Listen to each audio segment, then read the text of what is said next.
தமிழ் சொந்தங்களுக்கு வணக்கம். சேவ் கன்னியாகுமரி அப்படின்ற டேகும் நம்மளோட சிஎம் விஜய் அவர்கள் கன்னியாகுமரி மக்களை ஏமாத்திட்டார் அப்படின்றாங்க. அப்படி ஐஆர்இஎல் ப்ராஜெக்ட்னா என்ன, அதற்கு விஜய் அவர்கள் ஏன் எக்ஸ்டென்ஷன் கொடுத்தாரு, மக்கள் இதை ஏன் வேண்டாம், கன்னியாகுமரி மக்கள் இதை ஏன் வேண்டான்னு சொல்றாங்க, இதில் இருக்கிற நன்மை தீமை என்ன, மக்களுக்கு வரக்கூடிய பாதிப்பு அப்படின்னு அவங்க நினைக்கிறது என்ன அப்படின்ற எல்லாத்தையும் தான் இன்னைக்கு வீடியோவில் பார்க்க போகிறோம். ஓகே, இந்த ஐஆர்இஎல் அப்படின்னா Indian rare earth mineral limited அப்படின்றதான். இது நம்மளோட இந்தியாவோட அணுசக்தி துறைக்கு கீழே வர ஒரு பொதுத்துறை. நம்மளோட இந்தியாவோட அணுசக்தி துறை இருக்கு இல்லையா, அதற்கு கீழே வர ஒரு துறை தான் இது. அண்ட் இவங்களோட வேலை என்ன அப்படின்னு பார்த்தோம்னா, ரேர் எர்த் மினரல்ஸை எடுக்கிறது தான். அதாவது கடற்கரையில் இருக்கிற அந்த மணல் இருக்கும் இல்லையா, அந்த மணல் கூடவே பல தாதுக்கள் இருக்கும். அதாவது பல கோடி ஆண்டுகளாக கடலுக்குள்ளே இருக்கிற நிறைய மினரல்ஸ் வந்து அப்படியே கரையோரம் வந்து அந்த மணல் கூட கலந்து இருக்கும். அந்த மணலை வந்து எடுத்து ஃபுல்லாக அதை பிரித்து கெமிக்கல் ப்ராசஸ் பண்ணி அதை பிரித்து அதில் இருக்கிற மினரல்ஸை எடுத்துக்குவாங்க. ஸோ இதை தான் வந்துட்டு இந்த ஐஆர்இஎல் குரூப் பண்ணுவாங்க. இதை பார்த்தோம் அப்படின்னா கன்னியாகுமரி மாவட்டத்தில் கிள்ளியூர் தாலுக்கு வந்து சூஸ் பண்ணியிருக்காங்க. இந்த தாலுக்கில் பார்த்தோம் அப்படின்னா ஒரு 4-5 கிராமங்கள் வரும். அண்ட் இதில் மொத்தமாக 1144 ஹெக்டேர் அளவுக்காக இவங்க அதில் பரப்பளவில் வந்து மினரல்ஸ் எடுக்க.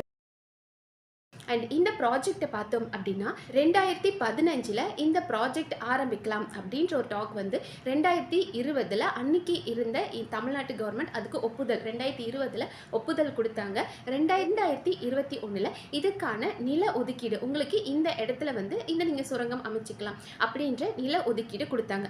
ஆனால் நில ஒதுக்கீடு கொடுத்துட்டாங்களே, உடனே இவங்க போய் சுரங்கம் தோண்டி உடனே இவங்க சுரங்கம் தோண்ட முடியுமா, மினரல்ஸை எடுக்க முடியுமா அப்படின்னு கேட்டால் கிடையாது. அதற்கு சுற்றுச்சூழல் அவங்க நம்மளோட இயற்கை சுற்றுச்சூழல் அமைப்புல இருந்து ஒரு சர்டிபிகேட் தரணும். இதனால சுற்றுச்சூழலுக்கு எந்த பாதிப்பும் வராது அப்படின்னு நம்மளோட சுற்றுச்சூழல் அனுமதி வாங்கணும். அதுக்கப்புறமா கடலோர ஒழுங்குமுறை மண்டல ஒப்புதல், இந்த 2 சர்டிபிகேட்ஸும் இவங்களுக்கு வேணும். சுற்றுச்சூழலையும் வாங்கணும், கடலோரம் சார்ந்த ஒப்புதலும் இவங்களுக்கு கிடைக்கணும். ஆனால் இது ரெண்டுமே கிடைக்கவே இல்லை. இது கிடைக்காததுனால என்னதான் இவங்களுக்கு 2021 இதற்கான நிலம் இந்த இடத்த நீங்க யூஸ் பண்ணிக்கலாம் அப்படின்னு சொன்னாலும் இந்த சர்டிபிகேட்ஸ் இவங்களுக்கு கிடைக்காததுனால இது நிலுவையிலே இருந்தது. அண்ட் அது மட்டும் இல்லாம அவங்களோட இந்த ப்ராஜெக்ட் இருக்கு இல்லையா, இந்த ப்ராஜெக்ட் 2026 ஜூன் 10 முடிய வேண்டியது. பட் அதற்கு ஒரு நாளைக்கு முன்னாடி பார்த்தோம் அப்படின்னா இப்போ இருக்கிற தாவேகா அரசு விஜய் அவர்கள் இன்னும் 1 வருஷம் எக்ஸ்டென்ஷன் கொடுத்துருக்காரு இந்த ப்ராஜெக்டுக்காக. எதற்கு அப்படின்னா, ஓகே உங்களுக்கு நாங்கள் இன்னும் இந்த ப்ராஜெக்ட்டுக்கு 1 வருஷம் எக்ஸ்டென்ஷன் தரோம், அதுக்குள்ளே உங்களுக்கு தேவைப்படுற சர்டிஃபிகேட்ஸ், அது சுற்றுச்சூழல் சர்டிஃபிகேட் ஆகட்டும் இல்லை கடலோர ஒப்புதல், இது எல்லாமே நீங்கள் வாங்கிக்கோங்க, அதுக்காக 1 வருஷம் எக்ஸ்டெண்ட் பண்ணி தரேன் அப்படின்றாங்க. பட் இதற்கு மக்கள் ஏன் கோபப்படுறாங்க அப்படின்னு பார்த்தோம்னா, இதே விஜய் அவர்கள் பார்த்தோம்னா 2024 அவர் என்ன சொல்லியிருக்கார் அப்படின்னா, இப்படி சுரங்கம் தோன்றதுனாலையும் இயற்கையை அழிக்கிறதுனாலையும் மக்களுக்கு பாதிப்பு வரும். ஸோ மத்திய அரசு இந்த ப்ராஜெக்டை பண்ணாலும் தமிழக அரசு இதுக்கு ஒப்புதல் நம்ம கொடுத்திருக்க கூடாது, இருக்கிற இந்த கன்னியாகுமரியை அழிக்க நான் விட மாட்டேன் அப்படின்னு அவர் ஒரு மீட்டிங் அவங்களோட ஒரு செயற்குழு திட்டத்தில் கூட அவர் சொன்னார். இதுதானே உண்மை. ஏன்னா இப்போ நம்ம வந்து ஒரு கெமிக்கல், இப்போ உங்க மினரல் எடுக்கணும் அப்படின்னாங்கன்னா கண்டிப்பாக இதில் நிறைய கெமிக்கல் யூஸ் பண்ணுவாங்க. இப்போ சாதாரண மணல் கூட நிறைய தாதுக்கள் இருக்குது அப்படின்போது அதை பிரித்து எடுக்கிறதுக்கு, அந்த நமக்கு தேவைப்படுற மினரல்ஸை பிரித்து எடுக்கிறதுக்கு இவங்க நிறைய கெமிக்கல்ஸ் யூஸ் பண்ணுவாங்க. அப்போ கெமிக்கல் யூஸ் பண்ணும்போது அங்கே இருக்கிற அந்த உயிரினங்கள், அந்த கடலுக்குள்ளே இருக்கிற உயிரினங்களாகட்டும், அந்த கடலோர பகுதியில் இருக்கிற மக்களுக்கும் இது பாதிப்பு. இங்கே வந்து நிறைய ரேர் மினரல்ஸ் கிடைக்கும். அதாவது இல்மெனைட், ரூட்டேல், சிர்கான், சிலிமனைட், மோனாசைட் அப்படின்ற மினரல்ஸ் எல்லாமே அங்கே இருக்கும். இதெல்லாம் ரேர் மினரல்ஸ் தான். ஸோ இது மூலிமா நம்ம கப்பலுக்காகட்டும், இல்லைனா ஒயிட் கலர் பெயிண்ட் உருவாக்குறதுக்கு, இல்லைனா இன்னைக்கு அழகு சாதன பொருட்களுக்காகட்டும், இல்லை சன்ஸ்க்ரீன், இன்னைக்கு நிறைய பேர் யூஸ் பண்ணுற சன்ஸ்க்ரீனுக்கு இதெல்லாம் யூஸ் பண்ணுறாங்க. பெயிண்ட், பிளாஸ்டிக், பேப்பர், விமானத்துக்கு தேவைப்படுறது, வெல்டிங்க்கு தேவைப்படுறது, இல்லை செராமிக் டைல்ஸ், அணு உலை, எலக்ட்ரிக் ஸ்கூட்டர், இந்த மாதிரி பல விஷயங்களுக்கு இந்த மினரல்ஸ் தேவைப்படும். ஸோ இந்த மினரல்ஸ் பார்த்தோம் அப்படின்னா ரொம்ப ரேர் தான். ஆனால் இதை நம்ம என்ன பண்ணிட்டு இருக்கோம் அப்படின்னா நம்ம இறக்குமதி பண்ணிட்டு இருக்கோம். நம்ம கவர்மெண்ட் சைட்ல இருந்து என்ன சொல்றாங்க அப்படின்னா, இந்த ப்ராஜெக்ட் நாங்க கையில எடுக்கிறதுனால கண்டிப்பா இந்த ரேர் எர்த் மினரல்ஸை நம்ம வெளிநாடுகள்ல இருந்து வாங்கிட்டு இருக்கோம். அப்ப அதுக்கு நம்ம இறக்குமதி பண்ணிட்டு இருக்கோம். அப்ப அதை நம்ம இறக்குமதி பண்ற அந்த இறக்குமதின்றத நம்ம முறியடிச்சிடலாம். நம்ம கிட்டே இருக்கும்போது நம்ம ஏன் வெளிநாடுகள்ல வாங்கணும்? இறக்குமதின்றது கம்மியாகும். இறக்குமதி வெளிநாடுகள்ல நம்பி இருக்கணும், இறக்குமதி பண்ணணும்ன்ற அவசியம் கிடையாது. அது மட்டும் இல்லாம இப்படி ஒரு தொழிற்சாலை வருது அப்படின் போது அங்க இருக்கிற உள்ளூர் மக்களுக்கு கண்டிப்பா வேலை வாய்ப்புன்றது அதிகப்படுத்தப்படும். தொழில்நுட்ப உற்பத்திக்கு தேவைப்படுற மூலப்பொருள் நம்மக்கிட்டே கிடைக்கும் போது நாம ஏன் வெளிநாட்டில் போய் கையேந்த நிலைமை வரும்? நம்ம அவங்களுக்கு இறக்குமதி பண்ணுறோம் அப்படின் போது நம்மளோட அந்நிய செலவாணி வேஸ்ட்டாக போகுது. நம்மக்கிட்ட இருக்கிற அந்நிய செலவாணியை அவங்களுக்கு கொடுக்க வேண்டியதாக இருக்குது. ஸோ இந்த பிரச்சனைகள் வராது. ஸோ நம்மக்கிட்ட இருக்கிற மினரல்ஸை வச்சு நமக்கு தேவையான பொருட்கள் நாமளே பயன்படுத்திக்கலாம், வேலை வாய்ப்பு உருவாகும் அப்படின்றாங்க. பட் மக்கள் என்ன சொல்கிறாங்க அப்படின்னு பார்த்தோம்னா, இதுக்கு முன்னாடியே ப்ரைவேட் கம்பெனிஸ் இந்த மாதிரி தான் வந்து மைனிங் பண்ணுறோம், சுரங்கம் அமைக்கிறோம் அப்படின்னு சொல்லி சுற்றுச்சூழலை ரொம்ப பாதிப்படைக்க செஞ்சுருக்காங்க. என்ன காரணம் அப்படின்னு பார்த்தோன்னா, இதனால் கடற்கரை அரிப்பு ஏற்படும் அப்படின்றாங்க. கடற்கரை அரிப்பு அப்படின்றது எதனால் ஏற்படும்ன்றது நம்ம எல்லாருக்கும் தெரியும். இப்போது கடல் வந்து அங்கேருந்து ஒரு தண்ணி அலை வேகமாக வருது அப்படின் போது இந்த மணல் கிட்ட வந்து இந்த மணலோட அந்த ஒரு தடுப்பு சக்தியால் மட்டும்தான் நம்மளை வந்து பெருசாக பாதிக்காது. அதனால தான் நம்ம எல்லாருமே பீச்சுக்கு போகும்போது அந்த கடல் மண்ணில் உட்காந்துருப்போம். அந்த மண்ணுக்கிட்ட அவ்வளோவா வராது. கடல் உள்ளே இருந்து வரும்போது இருக்கிற ஃபோர்ஸுக்கும் வெளியே வரும்போது அந்த மணல் கிட்ட வரும்போது அதோட ஃபோர்ஸ் என்ன அப்படின்றது நமக்கு தெரியும். ஆனால் அப்படிப்பட்ட மணலை நீங்கள் எடுக்க அந்த கடலோட வீரியம் அப்படின்றது ரொம்ப ஜாஸ்தியாக இருக்கும். இதனால் அந்த கடலோர மக்களுக்கு வந்து பாதிப்பு வரும். நாளைக்கு ஒரு இயற்கை சீற்றம் வருது அப்படின்னா அங்கே இருக்கிற கிராமங்கள், பக்கத்தில் இருக்கிற கிராமங்கள் பாதிக்கப்படுற வாய்ப்பு இருக்குது அப்படின்றாங்க. இல்லாமல் மீனவர்களோட வாழ்வாதாரம் பாதிக்கப்படும் அப்படின்றாங்க.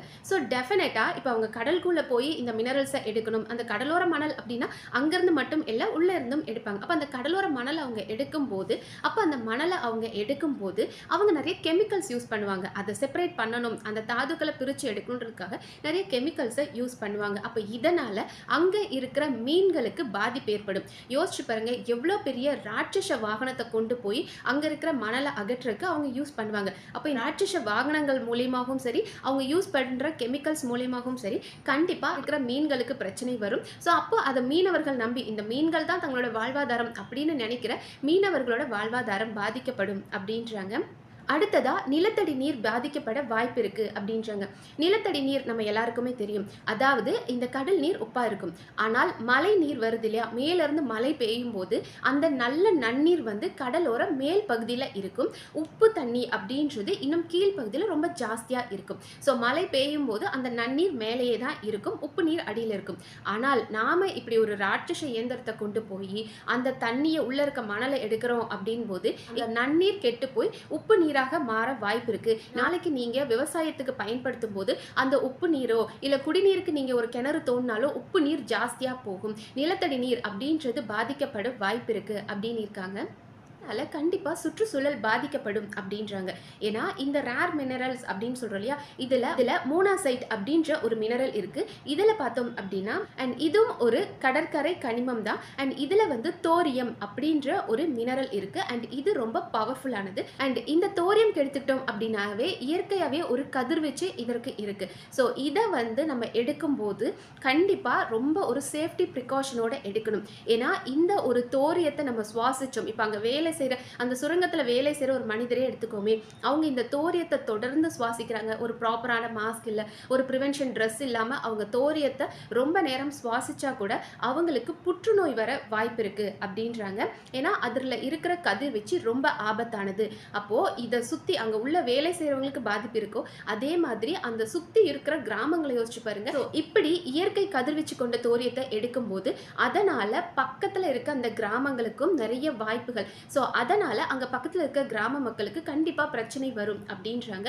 அதாவது ஒரு குழந்தை பிறக்கும் போதே சரி, அவங்களுக்கு மூளை வளர்ச்சி இல்லாமல் பிறக்கிறதுக்கும், இல்லை பெண்களுக்கு மலட்டுத்தன்மை வர்றதுக்கும், இல்லை கை கால் பிரச்சனை வர்றதுக்கும் நிறைய வாய்ப்புகள் இருக்குது. அப்படிப்பட்ட கதிர்வீச்சு உள்ளதுதான் இந்த தோரியம்.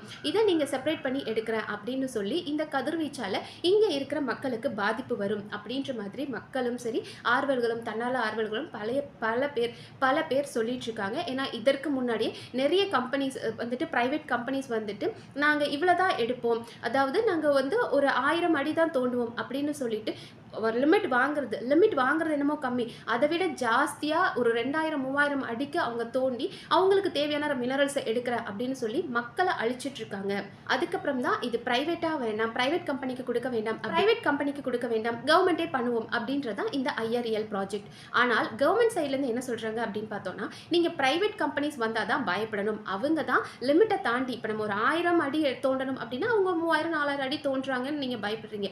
ஸோ ப்ரைவேட் கம்பெனிஸ் தான் அப்படி ஒரு பிரச்சனை கொடுப்பாங்க. கவர்மெண்ட் நாங்கள் அப்படிலாம் பண்ண மாட்டோம், உங்களுக்கு சுற்றுச்சூழலுக்கும் பாதிப்பு இல்லாத மாதிரி மினரல்ஸை எடுப்போம் அண்ட் அதர் மூலியமாக அங்கே இருக்கிற மக்களுக்கு வேலை வாய்ப்பை ஏற்படுத்தி கொடுக்குறோம் அப்படின்னு சொல்கிறாங்க. ஸோ மக்கள் இது நாங்கள் நம்ப முடியாது, இதனால் எங்களுக்கு பாதிப்பு வரும், எங்கள் தலைமுறை மட்டும் இல்லை அடுத்த தலைமுறையும் பாதிக்கப்படுற வாய்ப்பு இருக்குது, அதனால் இந்த சுரங்கம் இங்கே வரக்கூடாது அப்படின்ற போராட்டத்தை எடுத்துட்டு இருந்தாங்க. ஸோ இந்த போராட்டம் முடிவு பெற்றுச்சு. ஏன்னா போன 5 வருடங்களாக பார்த்தோம் அப்படின்னா அவங்களுக்கு நில ஒதுக்கீடு மட்டும்தான் இருந்ததே தவிர அவங்களுக்கு தேவையான பெர்மிஷன்ஸ் கிடைக்கவே இல்லை. அது சுற்றுச்சூழலாகட்டும் இல்லை கடலோர ஒப்புதல் இவங்களுக்கு கிடைக்கவே இல்லை. அப்போ இந்த ப்ராஜெக்ட் கைவிடப்பட்டது அப்படின்னு நினைக்கிற நிலைமையில தான் விஜய் அவர்கள் இதை மறுபடியும் 1 வருஷம் எக்ஸ்டெண்ட் பண்ணி கொடுத்து உங்களுக்கு அந்த ப்ராஜெக்ட்டுக்கு இன்னும் நாங்கள் 1 இயர் டைம் தரோம், அதுக்குள்ளே உங்களுக்கு தேவையான சர்டிஃபிகேட் வாங்குங்க அப்படின்னு இருக்காரு. பட் இதற்கு பார்த்தோம் அப்படின்னா அவங்க அமைச்சர் ராஜேஷ் அவர்கள் என்ன சொல்லியிருக்காருன்னா, இல்லை நாங்கள் வந்து அவர்கிட்ட சொல்லியிருக்கோம், சிஎம் கிட்ட இதனால் மக்களுக்கு எவ்வளோ பாதிப்பு இருக்குன்னு சொல்லியிருக்கோம், டெஃபினட்டாக மக்களை பாதிக்கிற எந்த விஷயத்தையும் சிஎம் அவர்கள் ஒத்துக்க மாட்டார் அப்படின்னு இருக்காங்க. ஆனால் ஆல்ரெடி சைன் பண்ணி 1 இயர் எக்ஸ்டென்ஷன் கொடுத்துட்டாங்க. இதற்கு மேலே என்ன நடக்க போகுது அப்படின்றது மக்கள் நம்ம கையில் தான் இருக்குது. ஏன்னா நாம் இதை பற்றி பேசணும், இதை பற்றி விழிப்புணர்வு இருந்தோம், நம்ம 4 பேர்கிட்ட இதை பற்றி பேசும்போது மட்டும்தான் இங்கே இப்படி ஒரு பாதிப்பு வருமா, இதனால் கன்னியாகுமரி மட்டும் இல்லை, இது கன்னியாகுமரிக்கு மக்களுக்கு மட்டும் பிரச்சனையா அப்படின்னு கேட்டால் கிடையாது. நாம் கன்னியாகுமரிக்கு போயிருப்போம், இயற்கையான ஒரு அழகான ஒரு கன்னியாகுமரியை நாம் மட்டும் ரசிச்சிருப்போம். நாளைக்கு நம்மளோட சந்ததி நம்மளுக்கு அப்புறம் வர ஜென்ரேஷன் அதை ரசிக்கிறதுக்கு கன்னியாகுமரின்ற ஒரு இடம் இருக்கணுமா வேணாமா அப்படின்றத தமிழ்நாட்டு மக்கள் நாம தான் முடிவு பண்ணிடணும். ஏன்னா இதற்காக எல்லாருமே பேசணும். கன்னியாகுமரி மக்கள் இதற்காக நீண்ட காலமாக ஒரு நீண்ட போராட்டம் நடத்திக்கிட்டே வராங்க. ஆனால் அதையும் மீறி ஒரு சக்தி இதை எப்படியாவது அழிச்சிடலாமா, இந்த மக்கள் கிட்ட இருந்து இந்த இடத்த பிடிங்கிடலாமா அப்படின்னு நினைச்சிட்டு இருக்காங்க. யோசிச்சு பாருங்க, இதுவே கேரளாவில் போய் இந்த மாதிரி இண்டஸ்ட்ரீஸோ இல்லை இந்த மாதிரி ப்ராஜெக்ட்ஸோ வருமா அப்படின்னு கேட்டால் முடியாது. ஆனால் அவங்க வந்து இயற்கையை அழிச்சா அது நமக்கு எவ்வளோ பெரிய பாதிப்பு ஏற்படும். சும்மாவே நம்மளுக்கு நிலச்சரிவு ஏற்படுது, அப்படி இருக்கும்போது நம்ம இயற்கையை தொட்டோம் அப்படின்னா நம்ம கெட்டோன்றதை அவங்க ரொம்ப அழகாக பார்த்து வச்சுக்கிறாங்க. அதனால தான் கேரளாவை காட்ஸ் ஓன் கண்ட்ரி அப்படின்றாங்க. அந்த அளவுக்கு இயற்கையை அவங்க பாதுகாக்கிறாங்க. ஏன்னா இயற்கை நல்லா இருந்தால் மட்டும்தான் அந்த இயற்கை மூலிமா நம்மளும் நல்லா இருக்க முடியும்.